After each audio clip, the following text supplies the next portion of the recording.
Blessed be everyone, and welcome to my channel. Today we're going to be talking about dreams and how you can use your dreams to help you in your practice. But before we dive in, hi, I'm Sandra from MysteryWitchSchool.com. If you're new to the channel and you want to know more about Wicca and witchcraft, hit the subscribe button and the notification bell so that you don't miss any videos. And if you're confused about where to start with your Wiccan practice, do download How to Start Your Witchcraft Practice. It's a free video that you can download from my website. The link to that is in the description field below this video.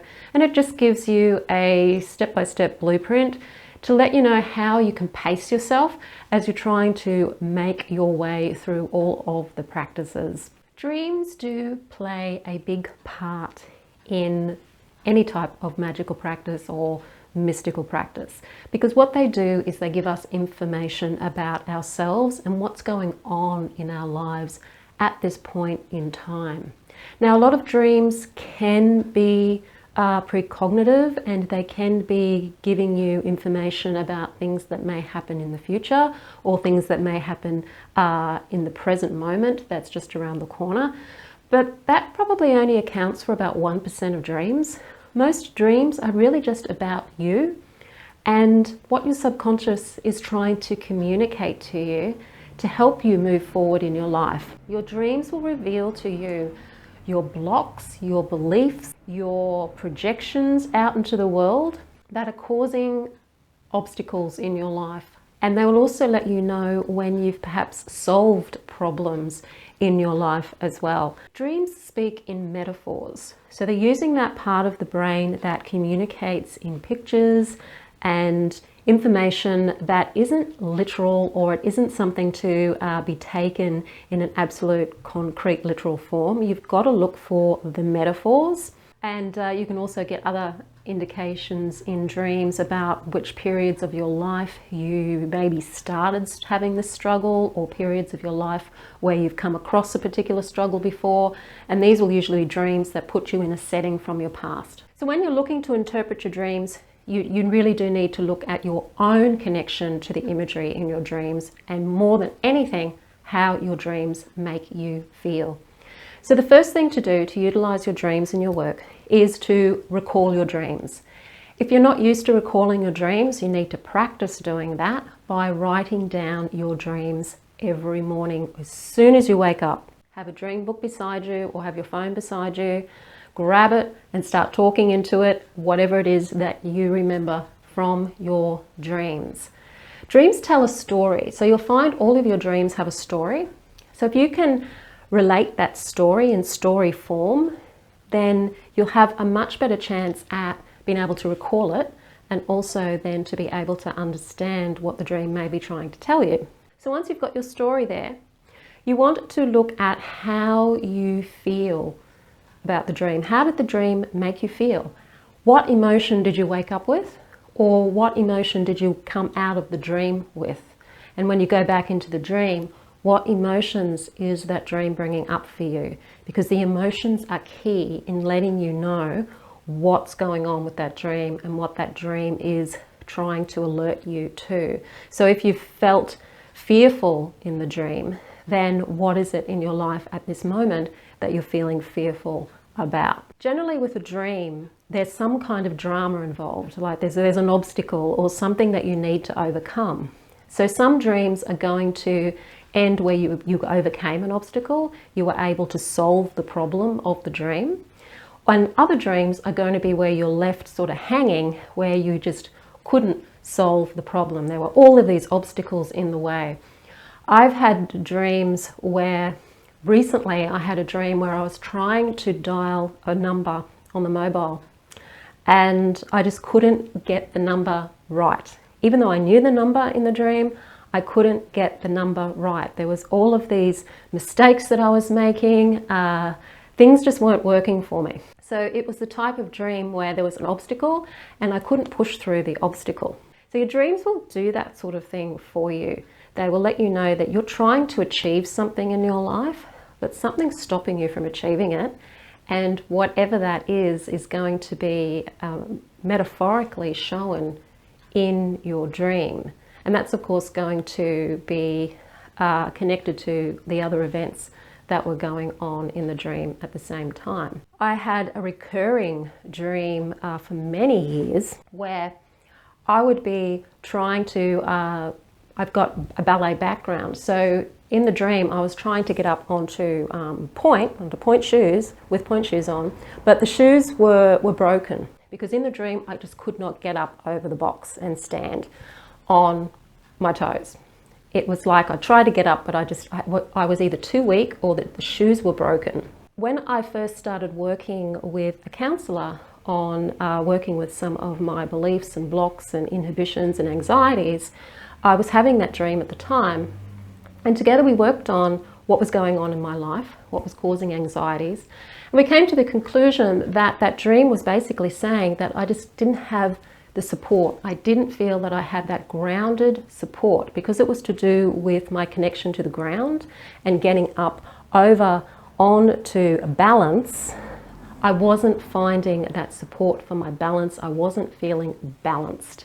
So as we worked together through all of my stuff, that dream changed to one time I had the dream and I was up right over the box, standing quite strong and balanced on point. And whenever I've had that dream since, I have that success with getting up. So now that dream is about successfully being able to achieve that balance and security, whereas before that it was telling me that I hadn't achieved that. So this is how your dreams can indicate to you what's going on with your life at this point in time. And these are the obstacles, and they're really, really important. So once you know you've got all of that there, what sort of action did you take in the dream to either create the situation where you were up against this obstacle, or if you did manage to succeed, what action were you doing in the dream that actually led to your success in the dream? And then once you've got all of that, you can start looking at the pictures that this dream has given you, and then how those pictures or people and characters in the dream are relating to you and your life. I've had dreams where I've been the only person in the dream that I know. Every other person in the dream has been a dream character. Something that my subconscious has brought up to me, people I've never seen or met in my life have been dream characters. And generally speaking, when they're a dream character, they're reflecting aspects of yourself. So if it's a favorable dream character that helps you, then they're reflecting really helpful aspects of yourself that are really helping you in your life. Or if they're a character that's creating some conflict for you, so they may be like a shadow character, maybe they're chasing you, maybe they're going to be violent towards you, then these are aspects of yourself or aspects of things that you're fearing in your life that you need to actually confront and look at. So there's a whole big research that has been done on working with dreams, particularly with those characters that are somehow antagonistic to you in your dreams. So you want to write down the characteristics of your dream characters that you're interacting with as part of your dream interpretation. Even if you just list a couple of adjectives to describe those people, just take note of what those descriptions are, because those words that you bring up to describe those dream characters, either the positive ones or the negative ones, are really important to your interpretation, and they're generally about yourself. You'll also have dreams, of course, where there'll be people in your dreams that you do know. And sometimes they're going to be representing themselves, and other times they're actually going to be representing your projection of yourself onto them. So if you're dreaming of a person from your workplace, for example, and you may be interacting with them in a way you'd never interact with them in reality, it may not be them that they're representing. That character is maybe actually representing yourself, but they're parts of yourself that person that you work with is reminding you of. So that person, that character in your dream is taking the image of someone that you've got some kind of projection about, and that's informing you psychologically about that projection and what that might be about. Now, it may be somebody you hardly talk to at work. It could be somebody you've maybe only seen a couple of times in the kitchen at work. But there's something about that person your subconscious has picked up and said, I can use that to present this to you in the dream to help you navigate your way through a problem. If you have a dream and it hasn't worked out well, in the end, you haven't been able to solve the problem, then you can use the ending of the dream to actually make the changes in your subconscious to help you solve the problem in real life. And this is where the magic of dream work comes in. And there's two favorite ways that I like to do it. I love having a conversation with the dream characters in the dream, or even anything in the dream you can have a conversation with. And this comes from my background of working with the inner child work that I've done in the past, and also working with my subconscious mind, where I will use my left hand to write the responses to the questions that I write with my right hand. So my right hand is asking, say, somebody in my dream, what are you doing in my dream? And my left hand is actually responding as that character. That's because I'm right hand dominant. If you're left hand dominant, write your question with your left hand and use your right hand to respond. That's a really great way to connect with your subconscious mind, because when you're writing with your dominant hand, you tend to be a little bit more focused in the conscious. But when you're writing with your non-dominant hand, because it's physically more difficult and may even end up being illegible, you're connecting more with the subconscious. So if you just allow the question and answer to flow without thinking about the answer, just let your hand start writing, very similar to automatic writing, then that dream character, who's still in your subconscious mind, can actually let you know why they're in your dream and why they're representing that person.